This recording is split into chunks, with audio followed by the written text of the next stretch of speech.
दोस्तों आप सभी को मेरा नमस्कार। मैं अनुज जौहरी आपके बीच। दोस्तों आज एक बहुत ही महत्वपूर्ण विषय पर हम आपसे बात करने वाले हैं। नशा जिसने हमें बर्बाद कर दिया, हमें परिवार को, हमारे परिवार को बर्बाद कर दिया।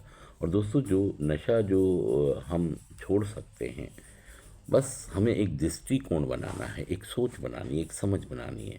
और दोस्तों ये सोचें कि पहली बात इस बात को समझे कि जो भी मेरे साथ पास्ट में जो भी हुआ है वो जा चुका है, वो एक हिस्ट्री है। और जो अभी आया नहीं है वो एक मिस्ट्री है। और दोस्तों जो मेरे हाथ में है, जो चल रहा है, जो work just for today one day at a time, जो मेरे हाथ में है, ये तोहफा है, ईश्वर की तरफ से दिया गया तोहफा है। और इसे मैं इंजॉय करूँगा, इसको मैं खुलकर जीऊँगा। और दोस्तों देखिए, जिस भी परिवार में आप रहते हैं, जितनी भी चुनौतियां आपकी ज़िंदगी में हों, जितनी भी कठिनाइयां, परेशानियां या मुसीबतें हों, तो बस ये सोचना है आपको कि मैं अपनी ज़िंदगी आज ही से नए सिरे से शुरू करता हूं। चाहे कितनी भी मुसीबतें, किसी भी परेशानी, कठिनाइयां क्यों ना हो, मैं आज ही से अपने इस नए जीवन की शुरुआत करूंगा, नशा मुक्त जीवन की शुरुआत करूंगा।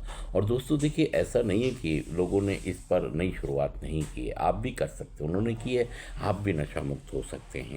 तो दोस्तों इस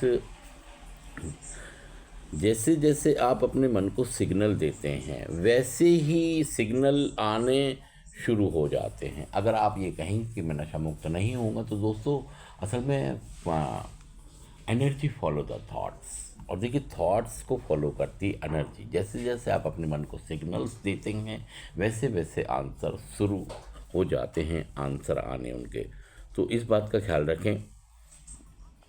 देखिए, असल में हम किस्मत किसको कहते हैं? असल में किस्मत की परिभाषा, कोई यूनिवर्सल परिभाषा, कोई यूनिवर्सल डेफिनेशन दोस्तों है नहीं। बस जो जो हमारी ज़िंदगी में समस्याएं होती हैं और उनके समाधान नहीं होते हैं, जो जो मुश्किलें होती हैं, चुनौतियां होती हैं, जब उनके समाधान नहीं होते हैं, जब हम बेचारेपन में चले जाते हैं, तो हम उसी को अपनी किस्मत कह देते हैं। जबकि किस्मत की या नसीब की कोई डेफिनेशन, यूनिवर्सल डेफिनेशन है नहीं। तो आप इस बात को समझें कि मुझे अपने थॉट्स को बने। और दोस्तों असल में बहुत बार ऐसा होता है कि जब मेरे कुछ अरमान पूरे नहीं होते हैं, और जब अरमान पूरे नहीं होते हैं तो मुझे बड़ी निराशा होती है, बड़ा फ्रस्ट्रेशन, गुस्सा भी आ सकता है। तो मैं उसी को अपनी किस्मत कह देता हूँ कि ये मेरी किस्मत है। और दोस्तों ये चीज़ मेरे अंदर बहुत ही निराश करती है। और दोस्तों असल में जो हमारी समस्याएं होती हैं वही हमारी किस्मत बन जाती है।